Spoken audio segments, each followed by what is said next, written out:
It's 10:30 at Westminster. It's the start of a new parliamentary session. It's the government's chance to set out its priorities for the year ahead at a time of great uncertainty, both at home and abroad.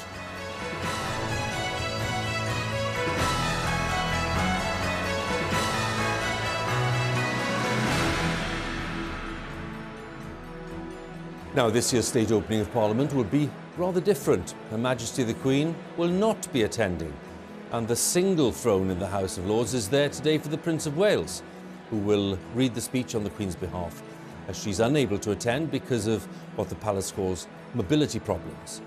Now, it's the first time in nearly 60 years that the Queen will not open the new session of Parliament, and the priority, of course, is to make sure that Her Majesty is able to attend the Platinum Jubilee events in early June. Now, this new session of Parliament gets underway at a time of crisis abroad, with the Russian invasion of Ukraine still claiming lives and inflicting terrible suffering on civilians, and a time of some political turmoil here at Westminster. Away from the turmoil, a rather elegant and dignified scene, just making their way from Buckingham Palace towards Westminster. We have the royal escort today, provided by the Blues and Royals of the Household Cavalry, and they, of course, making their way while the Prime Minister, no doubt, is preparing for his departure to the Palace of Westminster for this Queen's speech. And outside the Palace of Westminster, providing that guard of honour, we have the 1st Battalion Coldstream Guards. They're standing by for the royal arrivals. And of course, among the other arrivals will be the Labour leader, Sir Keir Starmer. Now, our home for the morning is this rather cosy little setup in the House of Lords, at the House of Lords end of the Palace of Westminster, just a few yards away from the chamber where the Prince of Wales will deliver the speech.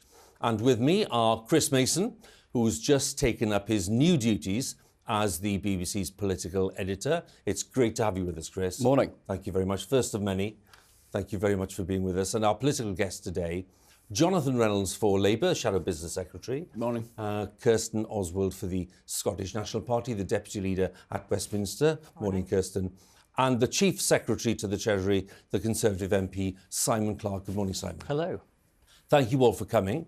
We'll have a little chat, all of us, in a moment. I'm bound to ask Chris, first of all, about the nature of today's event, Chris, because it's a state opening unlike any other we've seen. It really is, isn't it? And what we're so used to, I think, when we witness these moments, the turning of the years, is the familiarity of the rituals, each stage in the countdown to the moment where in every year until this year, since 1963, we've seen Her Majesty deliver the government's words. That significant change today, that glimpse, if you like, into the future. In that broader package, if you like, of the fineries of the state, creating this moment, this spectacular moment, where a government gets to set out its agenda for the year ahead. A document produced by the government, handed to Her Majesty in normal times this year to Prince Charles to deliver, before the resumption, if you like, of the usual conventional political conversation, which will take place in the Commons this afternoon. Let's talk a little about content, because I know our guests will want to talk more about that. But from you, first of all, just to help viewers with what we can expect, what will be the content in the speech that is eye-catching, for example? So in big picture terms, we're going to have 38 bills. That's planned new laws that the government will introduce in the coming months. The big picture, I think we'll hear from Prince Charles, we'll hear from the Prime Minister this afternoon, is the recognition of the domestic pressures so many people are under with the cost of living crunch. And I think that's where you'll see a political dividing line opening up, where the Conservatives will make the argument that the distinctively Conservative thing to do is to provide some solutions now, but also create the economic conditions that can allow people to thrive into the future. What you'll hear from the opposition parties is a sense that not enough is being done now. In a big picture sense, Huw, I think it's worth pondering that since the general election, as is so often the case, events intervene. We've seen the pandemic, we're seeing the ongoing war in Ukraine, and the challenge for the government, perhaps 2 years out from a general election, is delivering on some of those central promises it made back in 2019, not least this whole idea of what they call levelling up, trying to help parts of the UK that feel that they've been ignored in the past. Ministers conscious that with perhaps a couple of years to go to an election, now's the time to be able to demonstrate delivery, with the opposition parties saying that they're not doing enough. We will respond to that in just a moment. Chris, thank you very much. It's a time-honoured tradition, as lots of you know, before the royal party arrives, for us to give you a mini tour, really, of the Palace of Westminster, so we can all get our bearings nice and early. So let's start at the western end of the palace. This is the foot of the Victoria Tower, and what we call the Sovereign's Entrance. This is where the Prince of Wales and the Duke of Cambridge, Duchess of Cornwall, will be arriving in a short while. And the royal party will make the journeys by car. So the full ceremonial arrangements with the carriages and all of that haven't quite been restored yet. They'll make their way up the royal staircase. It'll be lined as usual by a very smart detachment of the household cavalry. And then into the robing room, where if the Queen was attending, the robes of state would be laid out. The imperial state crown as well, though that will be here today, ready for the procession through the Royal Gallery. And of course the gallery itself already full, hundreds of diplomatic and military guests who've been invited. And then once the procession has left the Royal Gallery, it'll go into this smaller chamber. This is called the Prince's Chamber, dominated there by the big statue of Queen Victoria. And the royal party will make its way through there directly into the House of Lords. And this is a really magnificent sight, isn't it? Already in the House of Lords, some of the peers have gathered, make sure they've got a seat. There's not enough room. This is the main truth here for the 770 or so members to sit in the chamber. Quite a few familiar faces already. There's Lord Lamont, Norman Lamont, the former Chancellor of the Exchequer, chatting in a very cheerful way to Kate Hoey, the former Labour MP for Vauxhall, of course, one of the leading Brexit campaigners. Baroness Flowella Benjamin, broadcaster and author who plays a very active role in the House of Lords, and she was here bright and early to make sure that she had her place.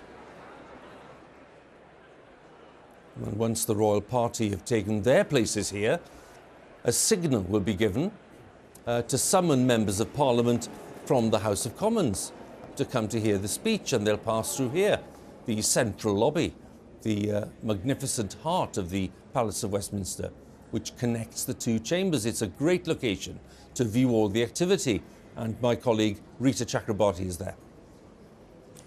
Huw, there's an air of anticipation here in Central Lobby. Lots of members of parliamentary staff gathered to watch proceedings, as you can see. And very shortly, the Speaker's procession will pass by here, and the cry of "Hats off, strangers" will ring out across the lobby. A stranger is anybody who isn't an MP. Shortly after that, Black Rod will be dispatched from the House of Lords and will make her way to the House of Commons to invite MPs to come and listen to the Queen's speech. And tradition dictates that the door is slammed in the face of Black Rod, an important symbol of the independence of the House of Commons. Well, I'll be back in a while speaking to MPs about the speech and also to a royal commentator about the significance of today. We'll be back with Rita in just a short while. As you can imagine, there's quite a lot of work that goes on behind the scenes to get the place ready for today's ceremony. And there's a team of unsung heroes who've been hard at work for several days.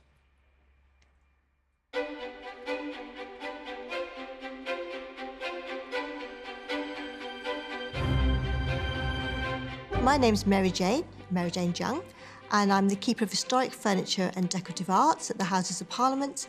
I know it's a mouthful, isn't it? We're only a small team, but we're quite pivotal in a way.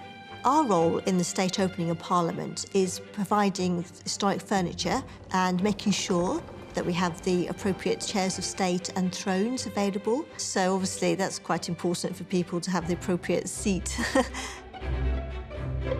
The Royal Gallery goes through quite a transformation. So the beautiful encaustic tiles are covered up by royal blue carpeting, and seating is put up either side, and they are used with splendid frontals, as we call them.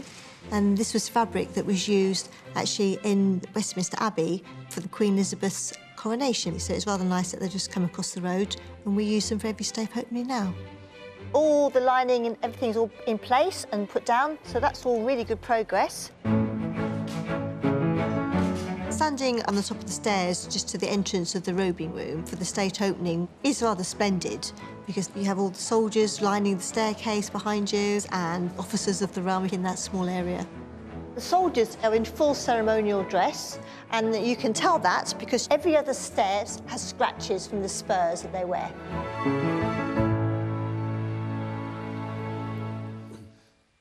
Well, from behind the scenes to the public ceremony, here's the traditional search of the cellars of the palace. Queen's bodyguard, slow, march!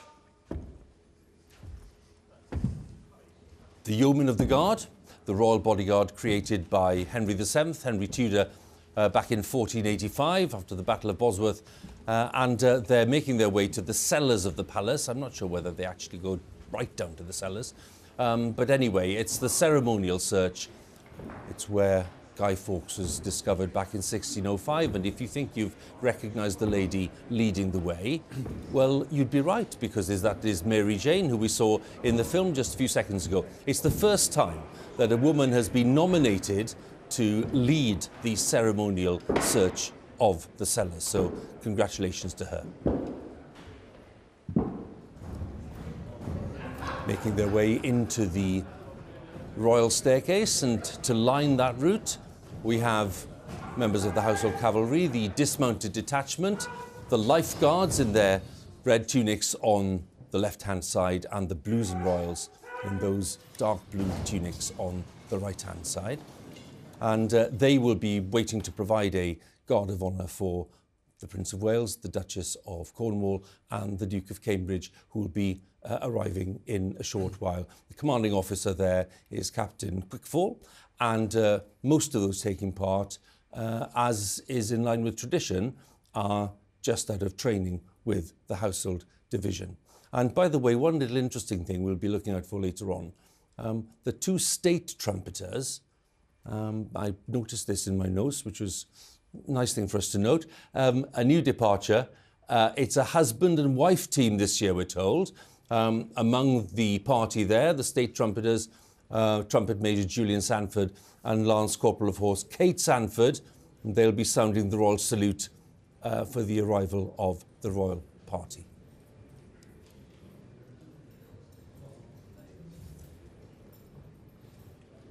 Husband and wife standing by, just outside the robing room.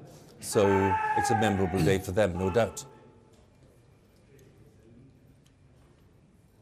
So let's talk a little more then about the content of the speech. There's plenty of ceremony for us to talk about, and don't worry, we won't shortchange you on any of that. We'll have all the colour and all the pageantry. But of course, it's an extremely important time in politics, with very big issues to talk about, not just the cost of living crisis, but other things to do with levelling up inequality around the UK, and of course looking at the security of energy supplies and all the rest of it. Simon, Chief Secretary of the Treasury, are people likely to be reassured, impressed, underwhelmed by the content of the Queen's speech? Well, it's certainly our intention that this is a comprehensive programme of action to deal with some of the big challenges facing this country, notably obviously some of the global inflationary pressures, which we all know are a massive challenge for households up and down the country. And we want to take further action on top of the 22 billion that the Chancellor has put forward to help families in that space. We also want to take action to make our streets safer, vitally important, and there's particularly important measures to be announced around public order, which we think will be well received by the public. And then it's about making sure that we seize the opportunities of Brexit. And Chris was saying earlier, it's important we get back to the programme on which we were elected, and clearly COVID has intervened in the last 2 years in a way no one could have anticipated. But we want to get back to making sure that this country flourishes outside the European Union, and also that we take action to take back control of human rights law as well. So there's a lot in this speech which I think is enormously important and which will remind people why a Conservative government is delivering for them. Kirsten, will you give credit for any of it, or are you just going to say it's all inadequate? well, listening to that, I'm not feeling terribly enthused. I'm concerned. What does this mean in terms of human rights? This is not a positive move at all. And you spoke about Brexit, Simon. You know, Scotland didn't vote for Brexit, and yet the impacts of Brexit are being felt in Scotland just as they are across the rest of the UK. And these are not positive impacts. This is something that we did not need to happen. It's something we didn't want to happen in Scotland, and yet we have it foisted upon us. But, you know, I think that the cost of living crisis is what is going to loom so large in everybody's minds, and we're going to have to see significant action from the UK government today, because people can't wait. They can't wait while the UK government shilly-shally around. There's no reason why they are delaying. Other governments across Europe have not delayed in the same way that they have, and it's just not good enough. What's the priority for Labour? Well, the priority has got to be some real help for people. You know, people who are at home now, perhaps they're worried about their energy bill, they're worried about inflation, they're worried about food prices. Are they going to listen to this speech and say, I think the UK government has got a grip on these? Because I don't think they are. I mean, we're 12 years in to Conservative-led governments. We're halfway through this Parliament, so this should be the absolute sort of crucible of delivery. You know, they should be pointing to what levelling up has already achieved, not working out what it should be at this stage. And I think one thing I'd sort of difference of opinion with you, Chris, is that I think obviously the government isn't giving people the help they need right now. I think that is well established. But I also don't think they are delivering the conditions in order to be able to deliver that in future. I mean, you know, 12 years in, we've had very low economic growth, high taxes, high inflation now. I mean, there is a lot to worry about. And I do not feel any sense from what I've heard in the previews that this is a speech that is going to have anyone at home going, I think the government have got this and they understand the pressures we're under. Hold the thought, because there's some more ceremonial activity happening. This is inside the Royal Gallery, where we have all the military and diplomatic guests. And here we have the Yeomen of the Guard, who've done that search of the cellars earlier. They're going to be lining the Royal Gallery, providing their own guard of honour for the royal party when it arrives. And the Royal Gallery, of course, part of the royal section of the Palace of Westminster. The palace is divided into different parts, and the Royal Gallery very much in the part of the estate which belongs to the Crown. Now, when we heard about the nature of the Queen's speech, 38 bills, Chris, did you say? That's right. You know, normally when we have this conversation on Queen's Speech Day, if it is that many bills, even with a government with a decent majority as this one's got, immediate questions are raised about how likely it is that they would get that programme through. What's the thought on the workload? It's a significant workload, and what tradition suggests that not every bill that is necessarily set out in the Queen's speech will see the light of day, either because it becomes a lesser priority than some of the others that are prioritised, or it's rolled over into a forthcoming parliamentary term. Just as you're speaking, Chris, and we'll be back with you in a second, it's an important element of today's ceremonial, of course.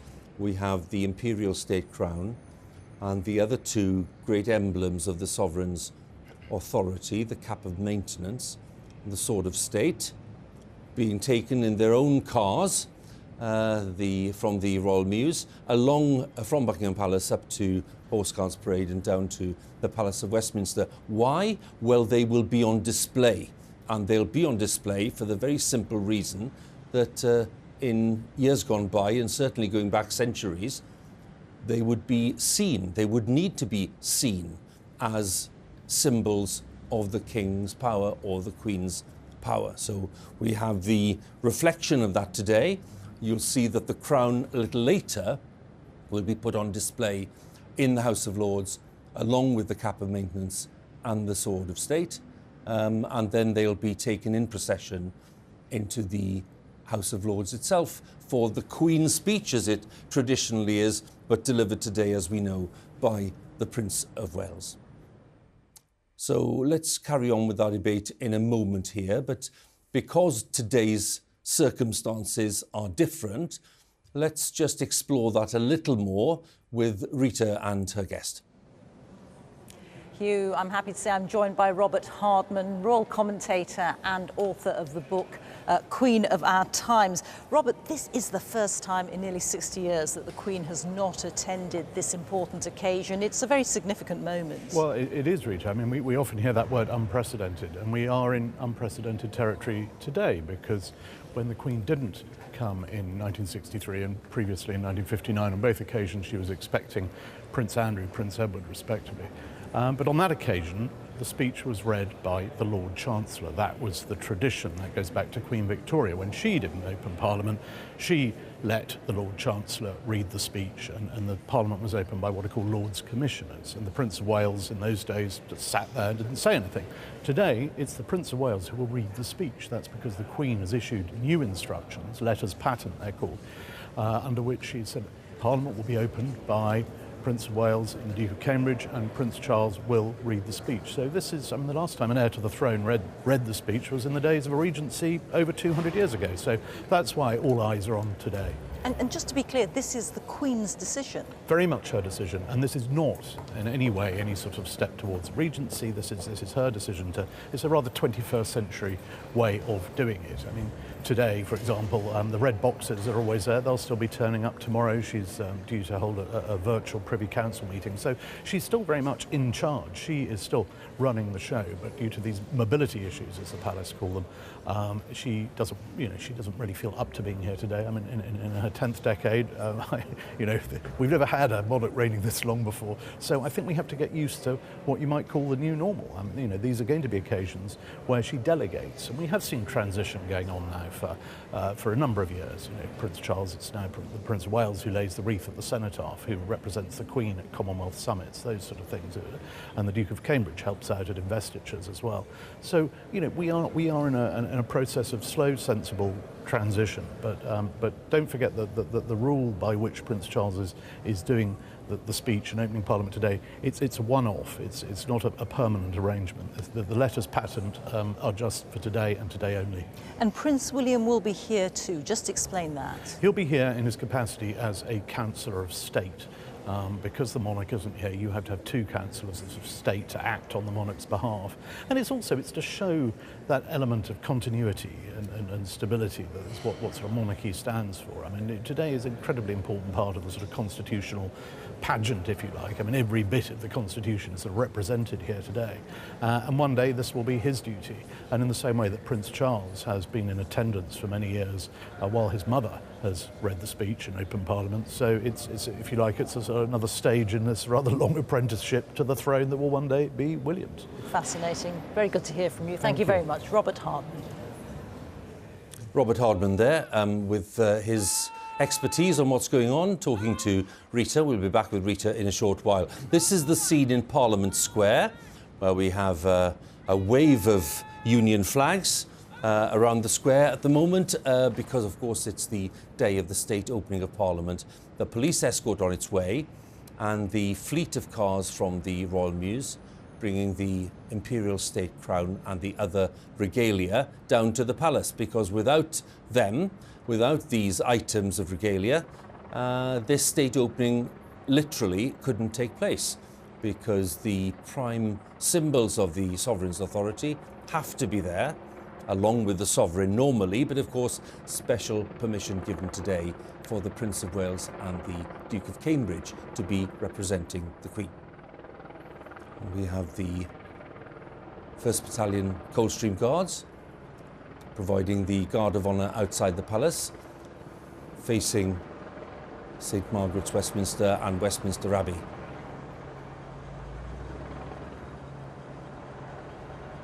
They're approaching the western end, inside the sovereign's entrance,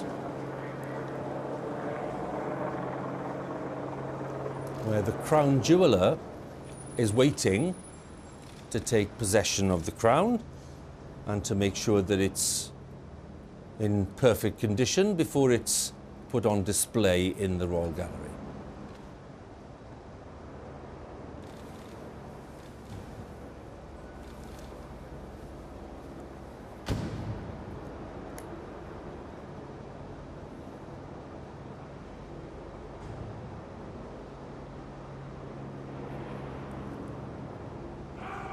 So our first proper glimpse of the crown. It's very rare to see it. It's only seen at the state opening and at coronations. So maybe once a year, normally, for the state opening.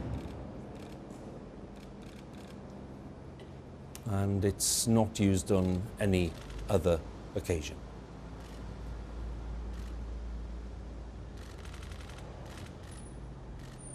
Controller of the Lord Chamberlain's household at Buckingham Palace, responsible for bringing the crown to the Palace of Westminster.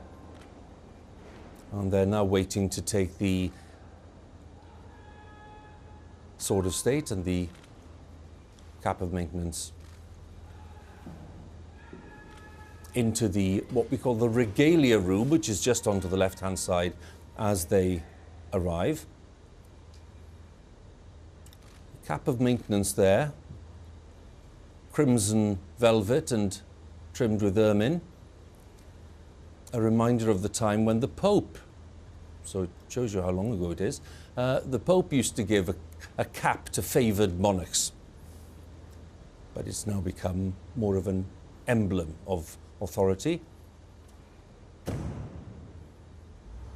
And the Sword of State, which is a proper treasure in the sense that it was used, it's the very one used at the coronation of James II back in the 1680s.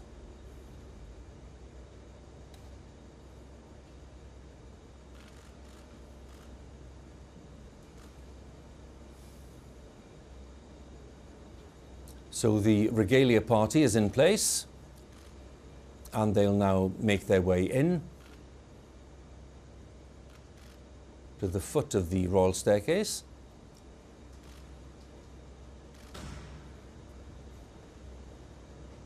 The two maces in place as well, so the party can now move forward.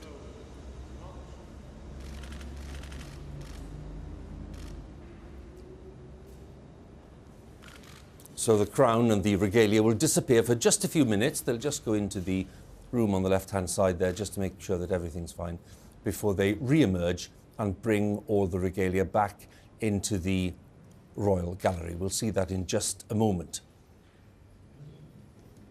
Now, we were talking about the workload, and Chris was talking to us about the workload. What I'd like to do is just to ask the blunt question and start with Simon, if I may. Yes, there is the package already in place, the 22 billion, to help people with rising cost of energy. But I'm just wondering, why is it then that all we've heard over recent weeks is people saying, including colleagues of yours, by the way, that, you know, it's not enough. And the scale of the crisis is bigger than that. And for the Chancellor to say that we'll need to wait until the autumn to see if anything else can be done is a sign of somebody who's out of touch. No, I mean, we shouldn't lose sight of several important dynamics in this. The first of which is that 22 billion is an enormously substantial package of measures, and this includes the action we've taken on energy bills, as you say, but also the forthcoming cut to national insurance, which will take effect in July, which means that 70% of people will be paying less in national insurance, even accounting for the new health and social care levy to deal with COVID backlogs. But it's also the action we've taken on universal credit to cut the taper rate so that people can keep more of what they earn, our action on fuel duty, all the things which together do amount to a very substantial offer from the government to try and ease these pressures. Do we recognise, of course, that there is a great deal more which is going to be called for? Of course we do, and the Chancellor keeps these things under close review. What I would say is, obviously, we've got the Queen's speech and we'll have the autumn budget, and throughout this whole year ahead, we have to bear in mind we will be spending 83 billion on debt interest, which is an important factor so as not to lose control of the public finances. So the crown's been taken into the Royal Gallery, where it'll be put on display, as I mentioned earlier, ready for the procession.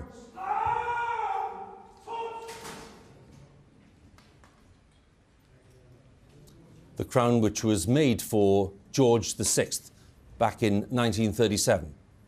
There's a copy of the crown made for Queen Victoria in the early years of the 19th century. Gold and silver and platinum and thousands of jewels and precious stones, and it weighs a ton. Not quite a ton, but it weighs a metaphorical ton. that's fair to say, Chris, isn't it? I think that's about right, yeah. Which is why, of course, the Queen in recent years has not been wearing it, because it's quite a strain. It's been carried on a cushion in the royal procession. And here we have the two other emblems, as I said, the Sword of State, the Cap of Maintenance. They'll also be put on display, ready for the procession. Jonathan, we were talking there, Simon was mentioning this package of measures. Is it your view, not just because you want to score political points, that it's genuinely, 22 billion is genuinely insufficient? It's not about the quantum, Simon has done what a lot of government ministers do. They just add up everything here and there and present it as an overall sum of money. The real issue is this. Are people getting real help with their energy bills? I think the council tax rebate is a fairly absurd way to do it. We want that windfall tax on the North Sea oil and gas producers. They'd still do very well, by the way, but we would use some of that money for the benefit of businesses and households overall. So a third of British households would get £600 off their energy bill. Everyone else would get at least £200. That's real help. And don't forget, it's on the wider economic points. We're recovering from the pandemic. It's a V-shaped recovery, we hope. And that is predicated, the government have predicated that on consumer spending. So if households are squeezed to the point where they're not going out, buying goods, buying services in the British economy, well, actually, the overall recovery from the pandemic is threatened. And where there is, we should always take heed of our borrowing costs. But that is partly the way this government have financed some of those costs of the pandemic, a lot of short-term debt, money created to buy longer-term government debt. So that's their own risk that they've put forward. The bottom line is, unless we get real help to households on the cost of living pressures they're facing, there's a huge problem. And why wait to the budget in October? Do an emergency budget now. The first line of this speech could be, there will be an emergency budget to give the British people real help with the cost of living pressures they face. That's what I'd like to see. We heard Simon say, didn't we, Kirsten, that 22 billion is a lot of money. We have to keep an eye on levels of debt. You can't just spend and spend and spend. Really, are you saying that you should just spend an unlimited amount of money in order to support people? What's the SNP's line? Well, actually, I think that Jonathan made a really important point there. We should have an emergency statement from the Chancellor. The pressures upon people, I don't think, can be underestimated. This is an emergency for them, and the action that the UK government's taking is essentially tinkering around the edges for a lot of people. It's not going to make the difference that is necessary. People are having to decide whether they're heating their homes or feeding their family. There are choices that the UK government could make, and they're choosing not to make them. People should not have to suffer the way that they are, and it is time that the UK government stepped up. Lord Great Chamberlain, Marquis of Cholmondeley, who's the man in charge of this royal part of the Palace of Westminster, has gone to collect the crown and take it into the robing room, ready for the procession when the Prince of Wales and the Duchess of Cornwall, Duke of Cambridge, arrive in a short while. In the meantime, let's join Rita. I'm pleased to say that I'm joined by Caroline Lucas from the Green Party and Liz Saville-Roberts from Plaid Cymru, both of whom will be in the chamber to listen to the speech. Caroline, your party did very well in the local elections. Congratulations. You doubled your councillors. What are you hoping for from today's speech? Well, today, of course, has seen a new report from the Met Office, which tells us that the climate emergency is accelerating even faster than people feared. So what I want to see is tackling that climate emergency front and centre of this Queen's speech. From what we've heard, it doesn't look likely. What we are told about is an energy security bill. But if that's anything like the energy security strategy, which was launched last month, then there's nothing there to help homeowners. There's nothing there in terms of a proper house-by-house, street-by-street home installation programme, which will get people's fuel bills down. It will tackle the cost of living crisis, create hundreds of thousands of jobs, and tackle the climate emergency as well. So I do fear that once again there's going to be a climate-shaped hole at the heart of the Queen's speech. You, of course, want to see cleaner energy. What we are expecting from this bill is an emphasis on cleaner fuel, on nuclear, on wind, on hydrogen. Isn't that the way to go? Well, nuclear is a massive distraction. It is costly and it is slow. Yes, of course, we need to see investment in green energy like wind and solar and so forth. But my worry is that what we're also going to see is more North Sea oil and gas licenses. The International Energy Agency has been absolutely clear that there can be no new oil and gas licences if we're serious about getting climate change under control. And so the fact that the government seems to be completely ignoring that, going ahead with it, is deeply worrying. We hoped there would be a nature bill in this Queen's speech too. That seems to have gone. And I can only wonder what Prince Charles is going to make of it. He, of course, an ardent environmentalist, will be reading out a Queen's speech that has hardly got anything in it on that vital subject. OK, Caroline, thank you. Liz Saville-Roberts, what are you hoping to hear in this speech? Well, of course, we come after the week of local elections when the Tories were effectively routed in Wales. They lost control over their only council and lost scores of councillors. You didn't do that well yourselves. We did well in the councils we already have high presence in. We've done very well in Wrexham. We had a fascinating new operation with the Green Party coalition, with the Common Ground coalition. And we've also announced today with the Welsh Labour government a proposal to kickstart, if you like, the Senedd with increased number of members from 60 to 96, which will improve scrutiny and will improve government performance because of it. And also, and this is really exciting for Wales, to bring in proportional representation across all the seats, which means we will address the tyranny of the majority, which of course is what we see operating here in Westminster, and actually encourage politicians to work together for the common good. And I think that is fantastic. And your reference there is to the fact that there is not proportional representation in Wales, whereas there is in Scotland and Northern Ireland. Of course, this would be for all the seats in Wales. Thank you very much indeed. Liz Saville-Roberts, Caroline Lucas, thank you both. Thanks to Rita and guests. Lord McFall there, John McFall, the former Labour MP, who's the Lord Speaker. He's the man in charge of keeping the Lords under control. Not that they're as rowdy as the House of Commons, it must be said. And then chatting there to some of the other key players today.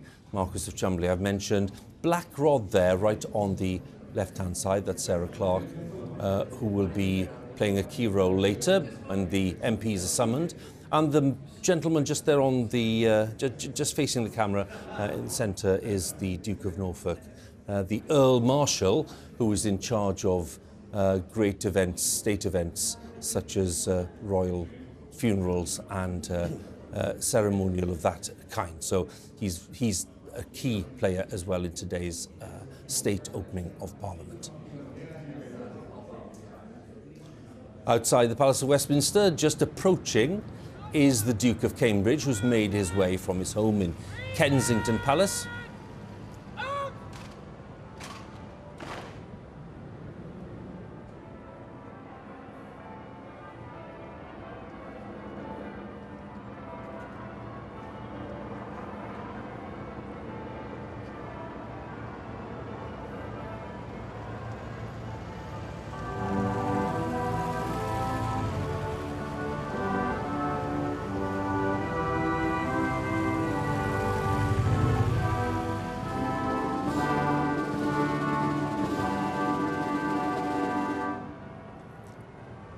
Curtailed version of the national anthem for the royal party as they arrive.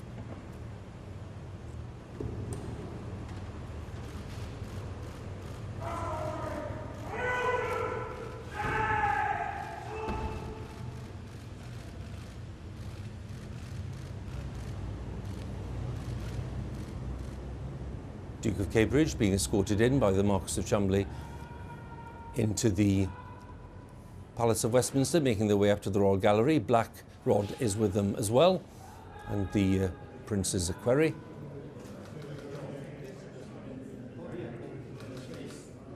And I mentioned the dismounted detachment of the Household Cavalry. Well, they've been joined there on the Royal Staircase by the heralds. The heralds who provide advice to the monarch and to others in the House of Lords as well on all matters heraldic to do with precedence and heraldry. And in a moment when the procession gets underway, we might catch a glimpse of the new Garter King of Arms, who is the most senior herald. So just see the Duke of Cambridge then making his way into the robing room, where he'll wait now for a few minutes for the Prince of Wales and the Duchess of Cornwall to arrive, maybe in 3 or 4 minutes' time. So we'll wait for that. Chief Secretary, just to come back to you, you've got two of your colleagues here, say parliamentary colleagues, saying, you know, yes, you've put this package together. You don't seem to be injected with a sense of urgency about it. I'm returning to the question about whether people are in touch or not. What's the problem with putting more measures in place now? Well, there is a fierce urgency about making sure we get the right decisions in place for the country, Huw. And we spend, roughly speaking, £1 billion a year on public services and our investment programmes. So the government commits an awful lot of money. We have to be responsible custodians of the public finances. In the end, with an inflationary crisis, trying to spend your way out of it is a recipe for absolute disaster. And so, as the Prime Minister was rightly saying at the weekend, we need to grow our way out of this challenge as much as alleviate the pressures on the public, and the two things need to be held in tandem. That's why we'll be seeing measures around, for example, levelling up, the new UK infrastructure bank, transport, energy, all the things which will actually unlock jobs and growth more evenly across this country. I represent Middlesbrough, one of the more deprived communities in England. There is no way in which I am blind to the pressures that the public face. What I'm acutely conscious of is that if the centre-left had their way, and we heard Plaid Cymru advancing the case for more politicians, which I found pretty extraordinary a few moments ago, then we would be trying to spend our way and borrow our way out of a problem, and that is not the way forward. Kirsten, we may see the Prince of Wales coming along in a moment, so if we do, we'll show the images. Scottish Power yesterday was saying, oh, we want £1,000 off the bill of many households. We want the government to come up with that. Again, I'm just putting the point to you, that's going to be paid for at some point. Is that a strategy that you would back? No, I don't think anybody is doubting that things have to be paid for. That's not really, I don't think, what anybody is arguing against. But what I'm saying, and what many other people are saying, and actually what I took from the comments, which I also heard from Scottish Power, is that the way things are being organised just now is not good enough. People are struggling. That struggle will become greater. And it's really not acceptable that the choices that the UK government is taking is actively making people's lives more difficult. Look at the Scottish government in contrast. Look at the Scottish child payment. Look at the uprating of benefits. There are things that the UK government could do, which it is actively choosing not to do, and the impact of that is felt by those who can least afford it, and that pressure will only increase. So the UK government really should be stepping up and making some kind of emergency provision, and making it now, unless they are, as I fear, completely out of touch with the realities of many lives. You said, Jonathan, you'd like the first line of the speech to be an emergency statement, an emergency budget. Would a plan, such as the one we heard yesterday from Scottish Power, to knock £1,000 off the bills of, millions of households, which involve a considerable sum of money, as you know, would that be something that Labour would put forward? Well, we want to help with energy bills, but we would do that by raising the money through a windfall tax on the North Sea oil and gas producers, use some of the existing revenue flowing into the Exchequer, because, of course, these record energy bills mean record VAT receipts for the Exchequer. So we would do that, and we would do a series of measures, including taking VAT off energy bills and expanding Warm Homes discount to give people real help. But just one point, say you were to take VAT off energy bills, that would help households, but that would also ease the inflationary pressures on people. And from a Labour point of view, we don't want to borrow money to grow the economy. We want to grow the economy, because the reason you're facing some of the very difficult decisions you are is the economy hasn't grown anything like it should have done in the last 12 years.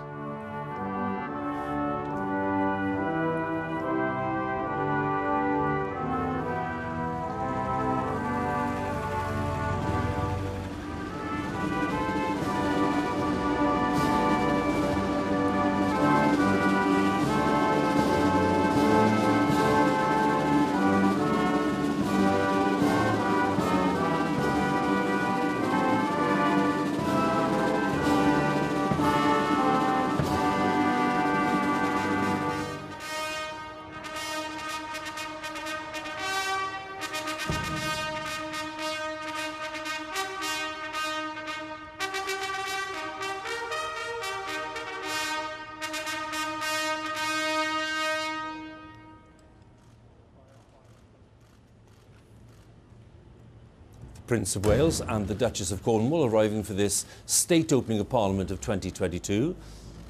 Prince in his uniform of Admiral of the Fleet, making their way up the royal staircase, as the Prince has done on several occasions when accompanying the Queen, but today representing the Queen, along with his son, the Duke of Cambridge.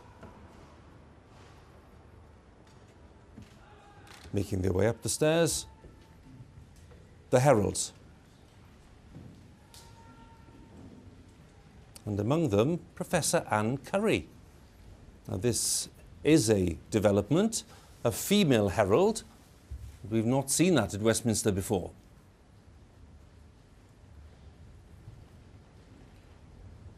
Heralds being led by the Garter King of Arms, Peter Vine White.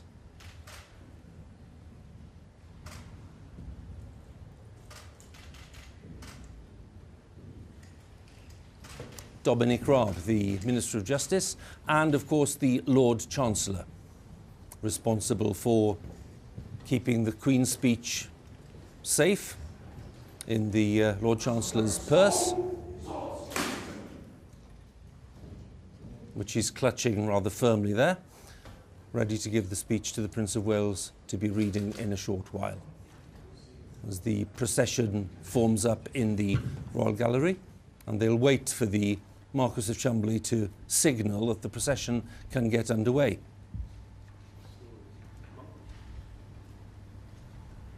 So we'll keep a close eye, obviously, on what's going on, and as soon as the procession starts, we'll be back in the Royal Gallery immediately. Chris, where is this debate on cost of living going to go? I think it's worth taking half a step back to seeing the discussions we've had in the last 15, 20 minutes in the context of the last couple of years. So along came the COVID pandemic and an unprecedented government intervention in an unprecedented circumstance, meaning that there was a vast amount spent then with obvious consequences as far as debt and debt interest payments are concerned now, but also creating space for a political discussion, as we've seen this morning, where opposition parties can make the point, well, look what you did then, look at the scale and the severity of the situation around the corner, with people privately acknowledging in government that things look pretty bleak across the next 12 months, and the argument, as you're hearing this morning, about a desire to see more done now, with the government trying to weigh that up in the context of a situation where taxing and spending is at unprecedented levels in our lifetimes for any colour of government. So that's the context in which today's discussions are happening. Let's take a look in the lobby, the central lobby and the members' lobby of the House of Commons. Part of the drama of the day, which is ahead of us. And I love this part of the state opening, and lots of you watching tell us every year that this is a part that you like. Now there's the inspector in the lobby, the central lobby, ready to tell strangers, in other words non-parliamentarians, to take off their hats in readiness for the Speaker's procession, because the Speaker will be processing from his residence, which is at the northern end of the palace, down through the corridors towards the central lobby and then along to the members' lobby of the House of Commons, where there'll be quite a few MPs gathered today. No doubt they'll greet him in a friendly way, and then into the Chamber of the Commons, ready to be summoned to go to listen to the speech in the House of Lords. All waiting patiently in the Royal Gallery for those great doors to open into the robing room, and for the state trumpeters, the husband and wife team, to sound the fanfare and to get the procession underway. The heralds, of course, they're now facing the chamber itself, and they'll be making their way along with the royal party. Party will include senior members of the armed forces, senior officials from the royal household, Prince of Wales, Duchess of Cambridge, Duchess of Cornwall, and the Duke of Cambridge, having had the special permission from the Queen to represent her at this state opening, given the fact that Her Majesty is not able to attend because of what the palace described last night as episodic mobility problems. Queen, of course, has had to cancel quite a few appearances in public in the last few months. But in fairness, as my mother keeps on reminding me, Her Majesty is 96, you know, and these things are to be expected, which I think is a good dose of common sense. It's interesting, Chris, when we talk about the way that this state opening is playing out. Mm-hmm. There we saw the Prince of Wales, the full royal fanfare, arriving for the state opening, and we're seeing him for the first time in a fully formal context, assuming the responsibilities of the monarch. Yeah, and that's a profound moment, isn't it? And a profound moment in the context of the familiarity of every other element of the ceremony that you've been talking us through, timed to the second, all of the elements of it, slowly evolving over time, as you've pointed out, some of the new elements of precedence this time, with that really striking one at the centre with the Prince of Wales, and that glimpse into the future as well. And you think of it, don't you, from his perspective, the thoughts that he must have had looking towards performing at an event like this, and then in this particular context doing it for the first time, having been on plenty of occasions before, but performing the central role today, really quite something. And the other thing which, I mean, maybe the guests as well have got a view on this, but looking back, obviously, when we heard the news yesterday, everyone was looking at the history books, because, of course, Queen Victoria wasn't mad keen on this ceremony. She wasn't mad keen on many things, including the birthday parade, which she only attended once, I think, towards the end of her reign. But the Lord Chancellor was the one who stepped in for Queen Victoria to deliver the speech. That was the protocol involved. So the interesting thing yesterday, and certainly from a government point of view, given the formality involved, was this enactment, really, of the letters patent, so that the Prince and the Duke could step in and not just represent the Queen on a fairly informal basis, but to do so with full formality. That's right, Huw, and I think it shows the flexibility of the royal family. But I think our shared mood today is just an appreciation of Her Majesty the Queen in her Jubilee year. She's given so much service to this country, and as you say, it is so strange seeing today without her. But it reminds us all, as you say, that she is 96 years old. She has given a lifetime of service, and I think everyone's thoughts will be with her today, because I suspect she will be missing this very keenly. I'd have thought so, when you think that today, I think, would have been the 68th state opening. Let's wait for the instruction from the inspector, because I have a sense that it's coming up fairly soon, because the inspector will be told that the Speaker's procession is on its way, and then they will come into view at the far end there. All the expectation. This happens every day that Parliament's in session, the House of Commons in session.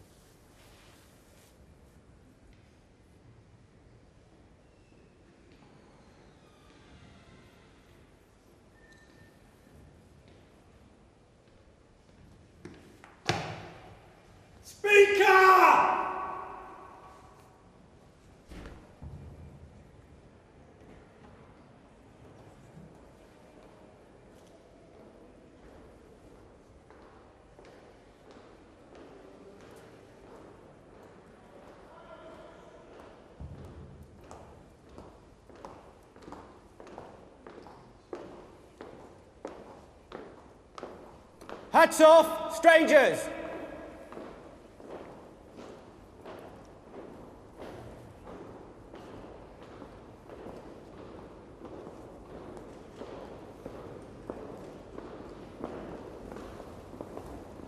Sergeant-at-Arms and the Speaker's chaplain in the procession, Sir Lindsay Hoyle, the Speaker of the House of Commons, who's known for his cheerful manner and his way of trying to cajole MPs into doing as he wants them to do and to curb their enthusiasm sometimes.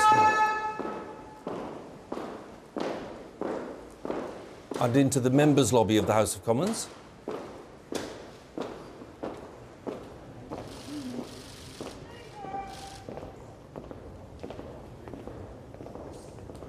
So into the chamber of the House of Commons, which in a short while will be closed very firmly when Black Rod approaches, just to demonstrate the independence of the House of Commons from the monarch.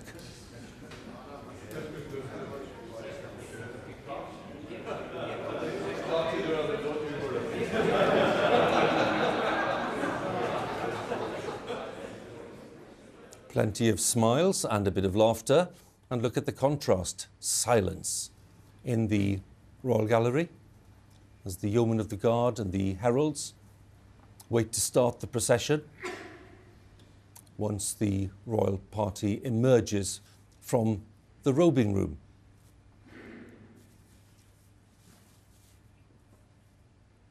And that sense of expectation, of course, also present in the chamber of the House of Lords. Great creation of Barry and Pugin, with that wonderful canopied throne which dominates the chamber. But today, the pair of thrones no longer there. The sovereign's throne has been taken out for today's event, and what is known as the consort's throne, slightly lower in terms of its height, is there for the Prince of Wales. So we're waiting for the state trumpeters.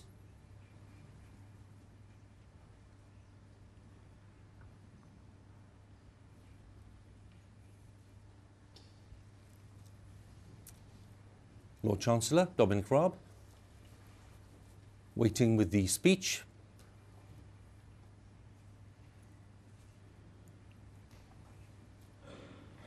And all the diplomats and all the guests, some of whom have been here before, some of whom are here for the first time, getting a taste of the colour and the pageantry of the state opening of Parliament. There's nothing quite like it.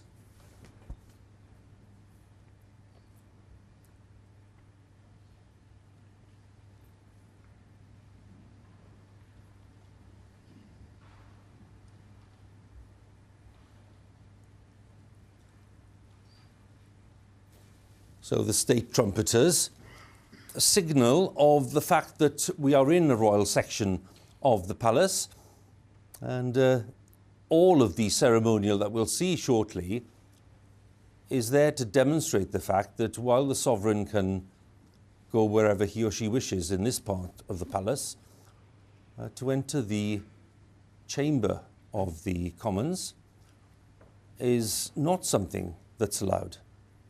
It's not something that's welcomed. So when the monarch's representative, Blackrod in this instance, is sent to summon members of Parliament, Blackrod will find that the door of the House of Commons is closed. That's the statement of the independence of the chamber. And then they will come of their own free will to listen to the content of the speech, led by the Prime Minister and the leader of the opposition. And won't it be interesting in a short while to see the body language between the Prime Minister, Boris Johnson, and Sir Keir Starmer for Labour, given the events of recent days.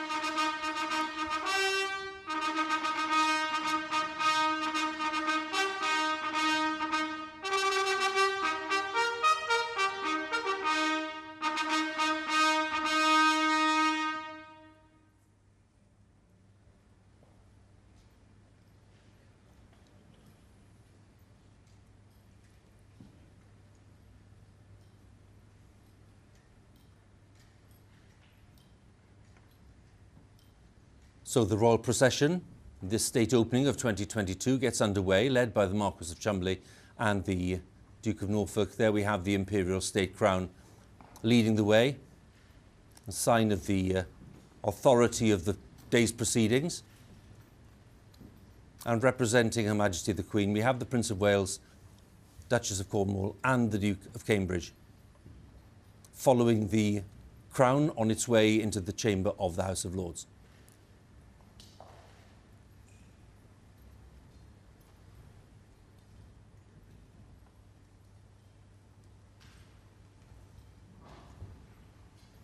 Slow progress, deliberate progress towards the Prince's chamber.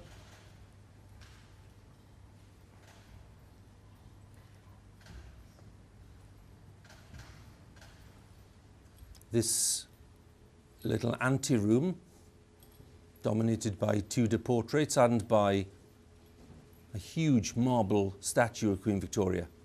And it leads directly into the chamber of the House of Lords.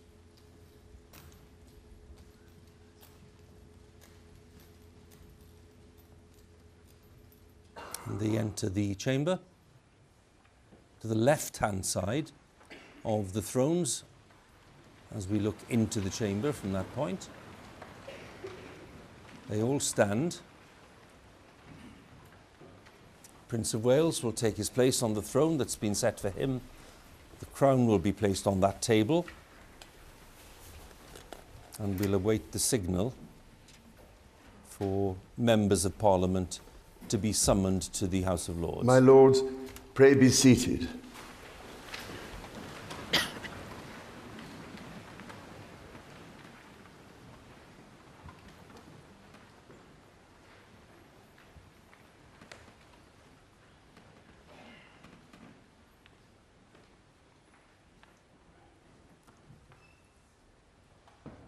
Signal's been given and acknowledged by Blackrod.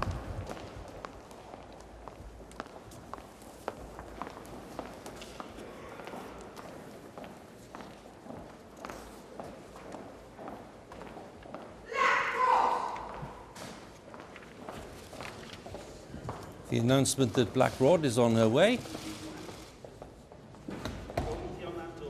into the members' lobby and to the door of the Commons. Close the door!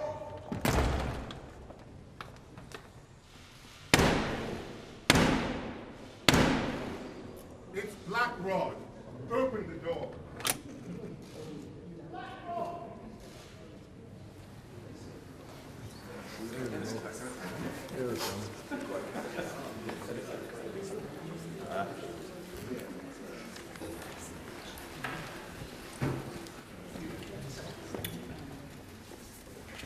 Mr. Speaker, the Queen commands this Honourable House to attend her Councillors of State immediately in the House of Peers.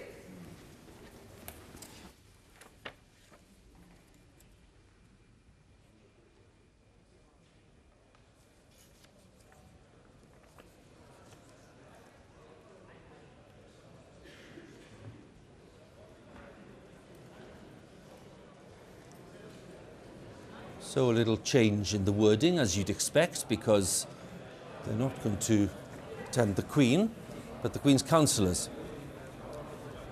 Sergeant-at-Arms leading the way, and there we saw Boris Johnson and Sir Keir Starmer. We'll get a better look now as they process through the members' lobby and then along the corridor through the central lobby down towards the House of Lords. The Speaker, Lindsay Hoyle, chatting to Blackrod. And the Speaker's chaplain. No, thank you. And don't seem to be talking too much. Chris, did you see that? It's an exhibition really replete, isn't it, for body language. Oh, they are now. And smiles.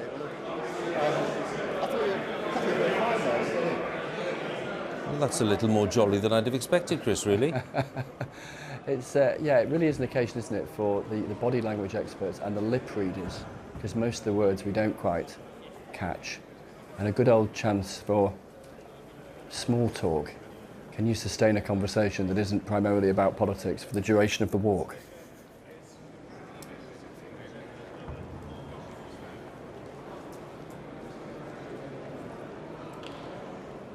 So here we have really hundreds of members of Parliament, in contrast to last year's, which had fewer people here, which was really reduced in numbers, but we're back to full strength, more or less, this year in terms of members of Parliament anyway.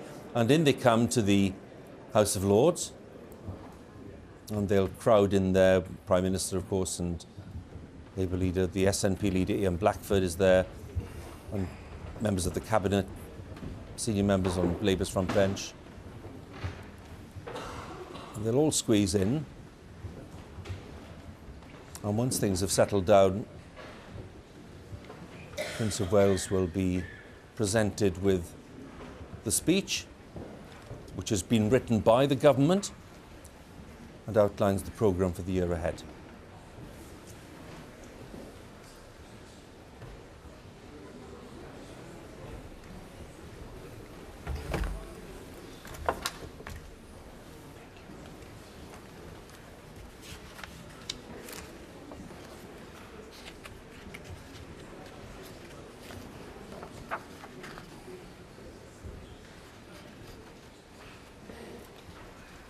My Lords and members of the House of Commons, Her Majesty's government's priority is to grow and strengthen the economy and help ease the cost of living for families. Her Majesty's government will level up opportunity in all parts of the country and support more people into work. Her Majesty's ministers will continue to support the police to make the streets safer and fund the National Health Service to reduce the COVID backlogs. In these challenging times, Her Majesty's government will play a leading role in defending democracy and freedom across the world, including continuing to support the people of Ukraine. Her Majesty's government will drive economic growth to improve living standards and fund sustainable investment in public services.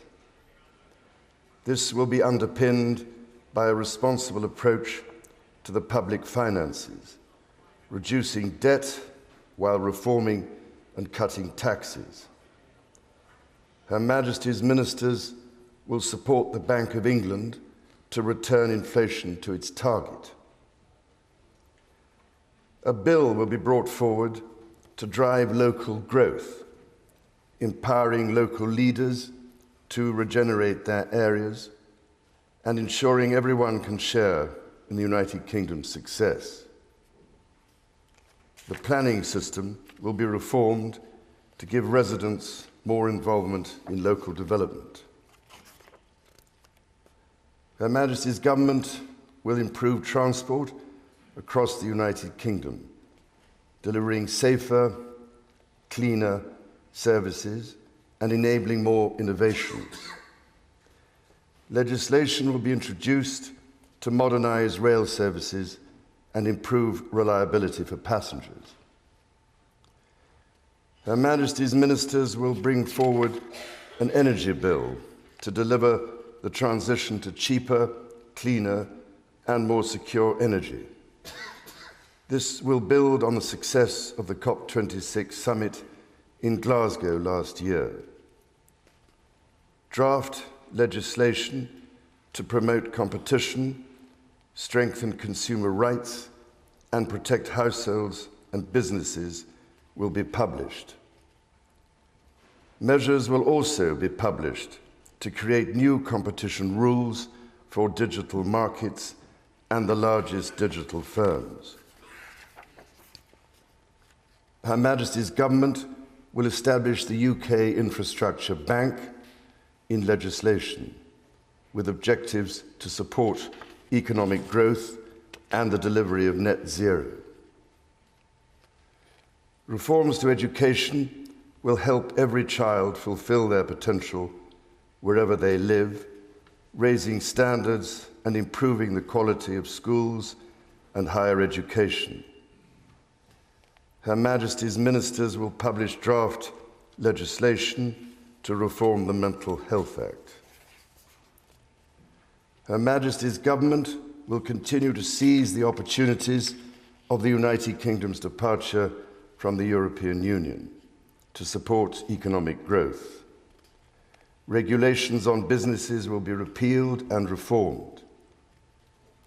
A bill will enable law inherited from the European Union to be more easily amended. Public sector procurement will be simplified to provide new opportunities for small businesses.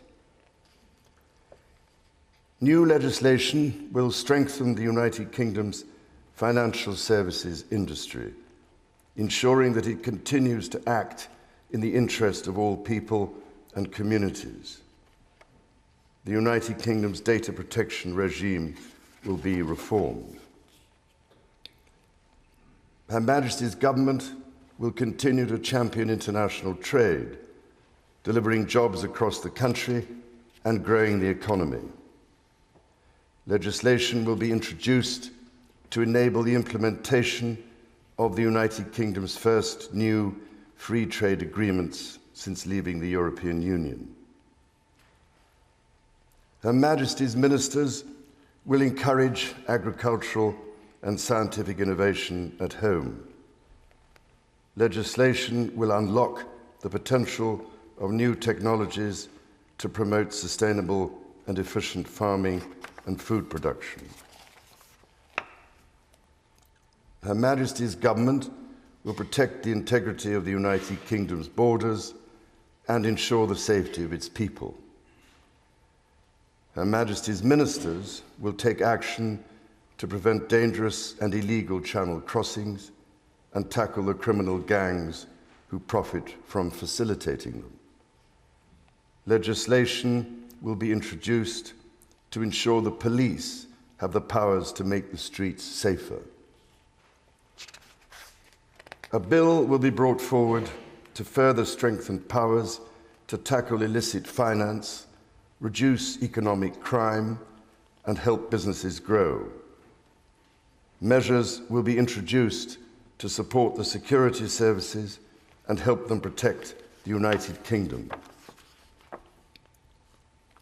Her Majesty's government will lead the way in championing security around the world. It will continue to invest in Her Majesty's gallant armed forces. Her Majesty's ministers will work closely with international partners to maintain a united NATO and address the most pressing global security challenges. The continued success and integrity of the whole of the United Kingdom is of paramount importance to Her Majesty's government, including the internal economic bonds between all of its parts.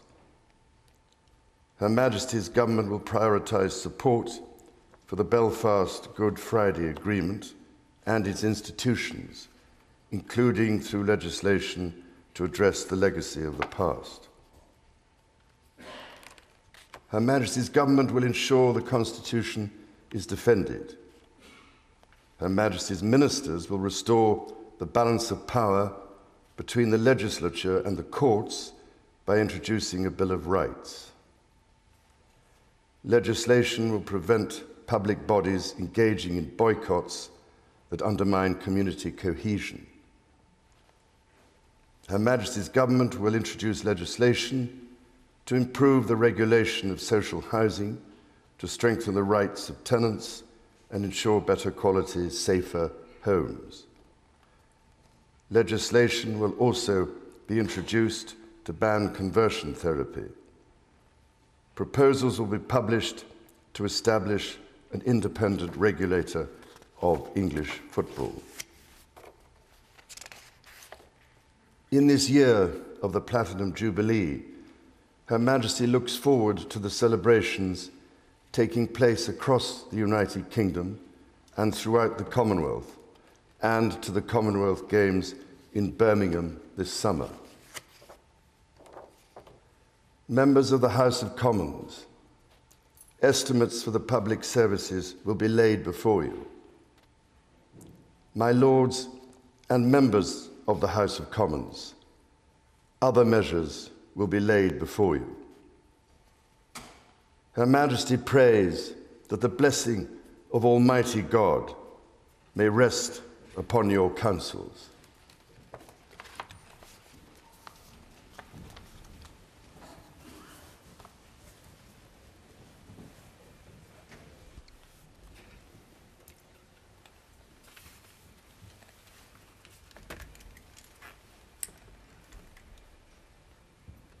So the Prince of Wales has returned the speech to the Lord Chancellor, the Secretary of State for Justice, Dominic Raab.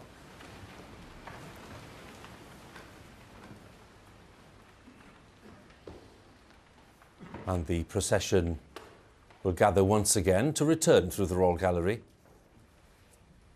and then via the Sovereign's entrance, where the Royal Party will leave the Palace of Westminster.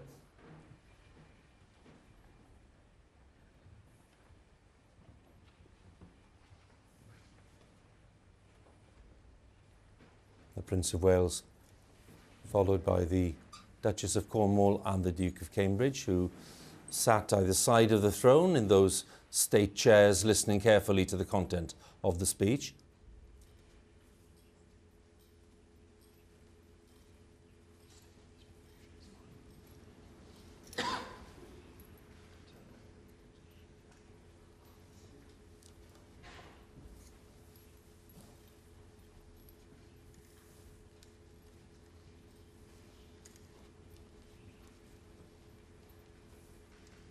and joining the greater procession, including the heralds, on their way through the Royal Gallery and down to the Norman porch, which is just on the right-hand side as they process.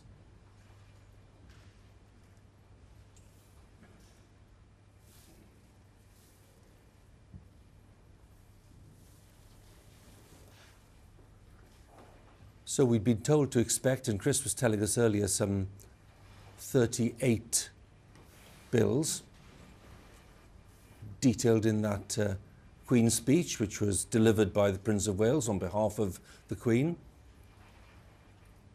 And of course, that will be the subject of the Commons debate, the debate in the Commons and indeed in the House of Lords later. A traditional debate in the Commons, which will involve the Prime Minister and the Leader of the Opposition as the new session of Parliament gets underway. So it's not just a ceremonial event here, it's very much a political event.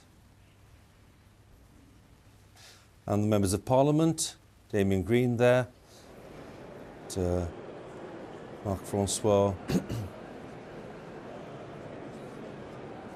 making their way back through the lobby down to the House of Commons. Ready, Hilary Benn ready for the debate to get underway. Chris Grayling. And as we see the MPs going back, we'll start with Chris and we'll just stay on these images if we can. I'm just wondering, Chris, what there for you was unexpected? Was there anything there which you thought, oh, hang on a bit, we weren't quite sure about that? I think broadly speaking it was as expected. I think those opening sentences that we heard from the Prince of Wales articulating the government's programme got to the heart of the conversation we'd had beforehand, with that emphasis on the cost of living mentioned in the first sentence there, and levelling up, the government project for addressing regional inequalities and the NHS, and then that point that Simon was reflecting on before about what the government sees as sustainable investment in the public finances, responsible approach, to use the government's words, to the public finances. Then that emphasis as well on making the most, as the government sees it, of Brexit, the flexibilities afforded by leaving the European Union, if you like, completing the rewiring job, really, which Brexit is a huge project of doing. One thing that struck me, Huw, it's a very striking piece of delicate language. There's been a lot of focus, hasn't there, over the weekend following the elections in Northern Ireland on the Northern Ireland Protocol, that compromise arrived at to ensure that a Brexit deal could be delivered, placing Northern Ireland in a different relationship with the European Union compared with the rest of the UK, something the Democratic Unionist Party particularly uncomfortable with. Particular striking sentence I just jotted into my notebook, that the government would be minded to be conscious of the internal economic bonds between the constituent parts of the United Kingdom. There's been a conversation in government about the extent to which to make a conscious and significant contribution in this Queen's speech to doing something around the question of the Northern Ireland Protocol so soon after those elections the other day, with a delicate four-dimensional diplomacy to pull off in the context of the European Union, ensuring some sort of arrangement with the European Union into the future. Instead, there's some very careful language nodding to the sensitivities without an absolute commitment to delivering new legislation, but with the prospect that that could happen should the government conclude that that's worthwhile. So basically, allowing themselves plenty of room for manoeuvre, because the blunt truth right now is that no one really can see a way ahead in Northern Ireland, with the DUP, for example, refusing to go ahead with nominating a Deputy First Minister because, of course, they don't like the protocol.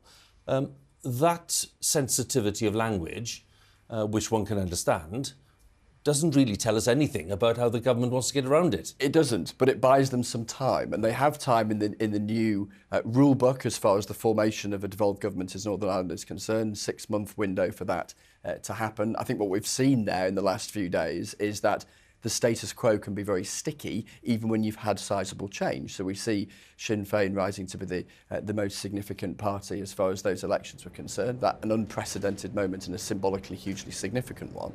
But actually the politics of devolution in Northern Ireland is as it was, because you have the Democratic Unionist Party making the same argument this week that they were making a fortnight ago, which is they find the protocol something deeply uncomfortable. There are, of course, those in Northern Ireland who make the suggestion that the DUP would also be uncomfortable sitting in devolved government in a secondary role, if you like, behind Sinn Féin. The DUP make the argument they absolutely don't like the protocol as it currently stands because they feel it detaches Northern Ireland from the rest of the UK, which is something, from the perspective of a Northern Ireland unionist, is something they find deeply, deeply uncomfortable. We'll bring our guests in a second, but let's just see this concluding part of the ceremony, which is the departure of the Prince of Wales and the Duchess of Cornwall, and indeed the Duke of Cambridge too, in a few minutes.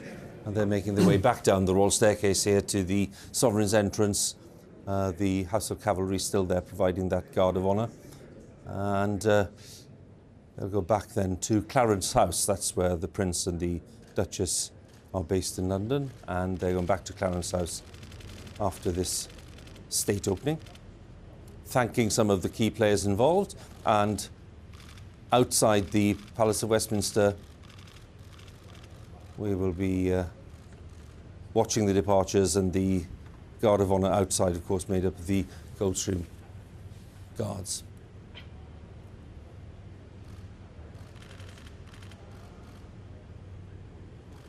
Admiral Tony Radakin, I think, from the heads of the armed forces.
Colour has been lowered, and the royal salute is complete. The Duke of Cambridge making his way back to Kensington Palace.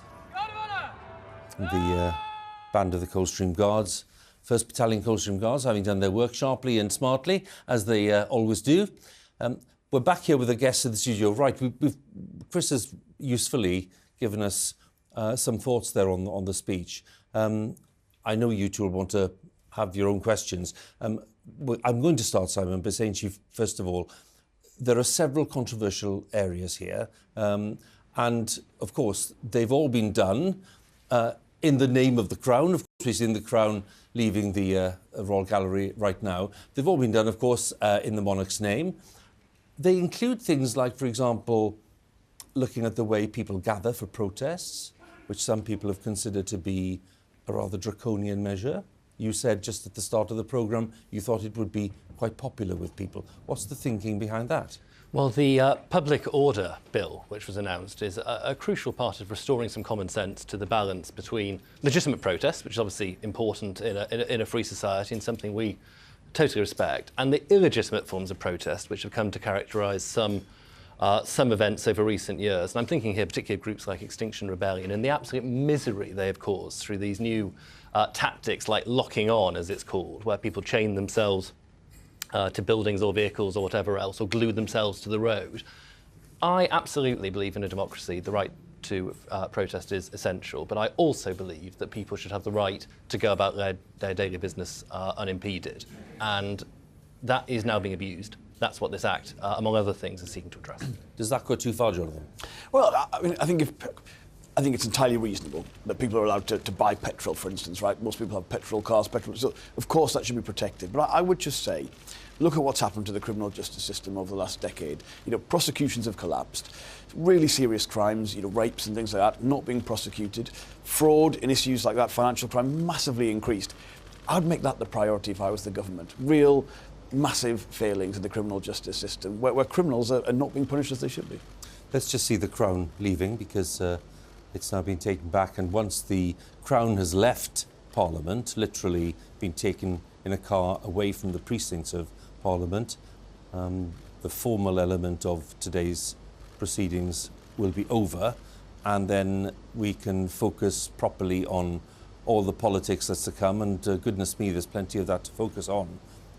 So this is the Crown Jeweller helping to put the crown back in the car with the Controller of the Lord Chamberlain's office, one of the Queen's most senior officials at Buckingham Palace.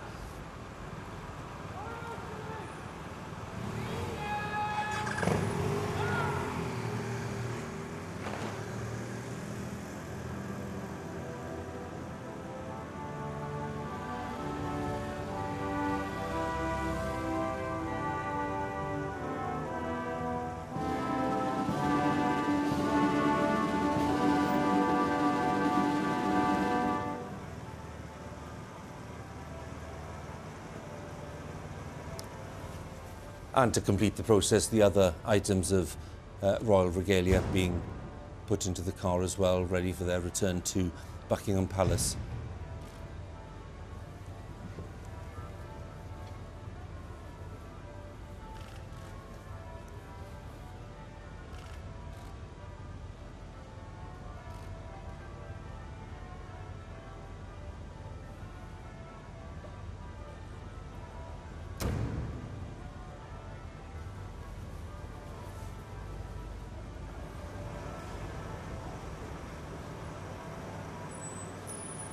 So both cars will be going back together to the palace.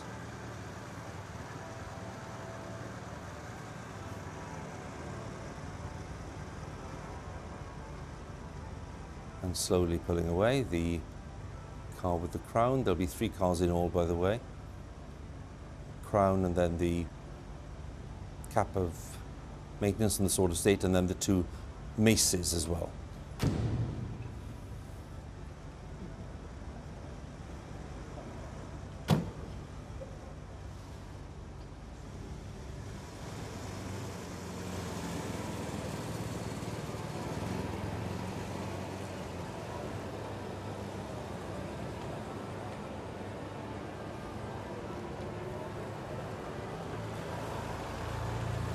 So the final sequence of the formal ceremony now, as they return the crown jewels back to Buckingham Palace, and now that we can say properly that the new session of Parliament has been opened. And we were just discussing there the extent of some of the planned legislation, especially to do with the right of people to protest, or what is reasonable and what is not reasonable. There is a view that what is being put forward is not justified. What's the SNP's view? I think that, it's clear that the UK government does tend and intend to diminish people's rights, and that's not good enough. It's not okay. That very much, I think, is the direction of travel that we've seen. So, perhaps it's not surprising, though it is disappointing to see more of that. And I thought that some of the other things that were really interesting were the very brief nature of comments in terms of the cost of living. I think that will not be reassuring for those who are watching that, and we'll see what further detail emerges, but that's leaving me deeply concerned. It's no wonder that people in Scotland increasingly wonder about whether we can afford to stay in this union, and certainly I would say that we can't. And I thought it was also interesting that there doesn't appear to be an employment bill, whereas the employment bill that's been missing in action for some considerable time, it's not re-emerged. And I think that these things say everything that there is to say about the UK government's priorities. They want to do down our rights, they want to do very little about this cost of living crisis, and they're not prepared to stand up for people at work either. This is not good enough at all. It's a shame. There was an opportunity for them to do more, but based on what we've heard today, they've not taken these choices seriously. No employment bill? Well, the key point about employment is something we haven't discussed today, which is the fact that unemployment's at just 3.8%, which is a huge policy achievement of this government through conscious choices, and obviously underpinned by the action we took on the furlough scheme during the pandemic, to make sure that we avoid the disastrous situation we inherited in 2010 when we entered government, where unemployment, and particularly youth unemployment, was structurally very high. We are acutely in favour of action to protect good working practices, and we see that, for example, on our action to crack down on the P&O situation. So we're going to mandate that seafarers in UK waters have to be paid the UK national minimum wage, and these are important. These are important steps. You did promise this 20 times. Government ministers on the record 20 times you've promised this. It's a key post-Brexit promise of a strengthening of employment rights as we left the European Union. It's not unreasonable for us to sit here and say, where is it? Well, I think what we've got here is a very comprehensive programme of action, which is about making sure that the things that matter to people, and in particular, as we've said at the top of the programme, around the cost of living and the action that is needed to make sure that work pays and that people can have a decent quality of life when they work hard for it, and that is something which will be underpinned both by the programme of action in this speech, but also by the budget that will lie ahead in the autumn. And to that point, the autumn is when the cost of living is going to be most particularly in the focus, because we know that the October change to the price cap, the energy price cap, will be a moment where much of the pass-through effects of the current situation in Russia and Ukraine will really materialise in people's bills. That will be the moment when those pressures are most intense. I'm sorry, these pressures are there now. But they are, Kirsten, and that's why we've taken the action we have with the 22 billion package of support this spring. Not touching the sites. There is with respect, I believe it is, and people across England have had £150 off their council tax bills just in April, and there's further action to come in October as well on that. But we are clear. The danger is we the lack will of action now makes that worse in October. So if business confidence fails, if consumer spending declines, the position the economic ministers will be in will be a harder challenge in October. And that's why this complacency, the first line of that Queen's speech should have been, there's an emergency budget, the first thing we're doing. Let's pause for a second. Forgive me. I want to join Rita for some more reaction in the Central Lobby. I'm joined now by the Liberal Democrat MP, Wendy Chamberlain. Who's in the chamber? You're there listening to... On tiptoes at the back. But you're tall, so that's very good for you. What did you think about what you heard? Well, what I did hear, I have to say, the thing I'm thinking about is what we didn't hear. And what we didn't hear was an immediate response to the cost of living crisis. There was an opportunity for the government to look at taxes today, and there was an opportunity for them to look at a call for a cut for VAT, which is something our leader Ed Davey has been calling for. The other thing I think is I did hear food security, which made me think of farming, but I didn't hear for farmers in those rural communities how we're supporting them dealing with that cost of living crisis, and also putting up with the trade deals that we're seeing that are not helping them either. And those local rural communities who are losing out on ambulances and other local services, very little for them there too. You talked about trade deals there. Liberal Democrats, of course, a pro-European Union party, and yet we heard there in the speech, government has just introduced a Brexit freedoms bill. What's your attitude to this? Do you just accept that this is a political boat that has sailed for you? Well, I think it's interesting. The government have talked for some time about the opportunities that Brexit presents. Why isn't it presenting those opportunities now? Why do we need additional legislation? The other thing I would say is the government have been very good at removing parliamentary scrutiny from the way they've gone about their business. So if these bills are going to be potentially taking away the opportunity for MPs such as myself to have a say on those rules and regulation changes, I think that's a concern. But you will be able to scrutinise the legislation. Well, we'll be able to scrutinise this legislation, but my concern is it prevents us from scrutinising stuff in the future. We've just had the local elections and your party did very well. You gained over 200 councillors, but you only have 13 MPs here in Westminster. How did you get your voices heard? Well, we do it in a variety of ways by using the parliamentary systems that are open to us. So, for example, I had an urgent question myself on the very last day of Parliament about the issues that my constituents are experiencing, those who are sponsoring Ukrainian refugees and getting to that country. Look, we have always punched as a smaller party far above our weight. I'm sure we'll continue to do so. We've been part of the political narrative in the last 12 months with our 2 by-election wins, and I'm hopeful of future success to come. But yes, last Thursday was very good for us. OK, it was indeed. Thank you very much. Wendy Chamberlain, thank you. Thank you. Rita, many thanks, and thanks to your guest too. Inflation, we were talking about cost of living just now. There was a line there about, trying to get inflation down. But But lots of economists are now saying, and some saying yesterday and today, it's going to head for 10% and it's going to be extremely difficult to get it down. In fact, high inflation might be with us for some time to come. So that inflation line is crucial, even though it's just a quick reference, in terms of the cost of living crisis. It's absolutely crucial, isn't it? And it's absolutely central to the reality for people day to day, adjusting to an inflation rate the like of which we've not seen in a generation, where there's a limit to what the government can do about it. I think we'll hear from the Prime Minister later a kind of an element of expectation management, if you like, around the limits of what the government can do given the global forces it faces, and yet the political reality being that opposition parties will say, well, look, you're in government, you should try and help people right now. And it's having consequences, firstly, of course, for people day to day, filling up the car, paying for the shopping, but also for government. I was talking to Michael Gove just the other day, the Levelling Up Secretary, in the context of the project that he's in charge of, saying, look, the existing money allocated for that central government scheme won't go as far because every pound is not going as far. That's the reality of inflation. What's the plan to get inflation down, Simon? You're Chief Secretary of Treasury, so you're right at the heart of this. Well, inflation, it's important when discussing this to contextualise what's happening and why. And this is largely the result of two factors, the first of which is the disruption to global supply chains resulting from the pandemic, and the other is the impact of war in Europe and Russia's illegal invasion of Ukraine. And neither of those factors, therefore, sit directly within any government's ability to control. Inflation in the UK is comparable, if not actually slightly lower than that in the United States and the Eurozone. What we need to do is focus on how we solve the problem, which means, crucially, a programme of targeted interventions which don't stoke the very problem that we are trying to resolve. So we cannot simply throw money on the back of the 400 billion we spent responding to the COVID pandemic in an attempt to make this go away, because candidly that would be a mistake and it would not be in the interests of hardworking families up and down this country. But spending money is what you're proposing.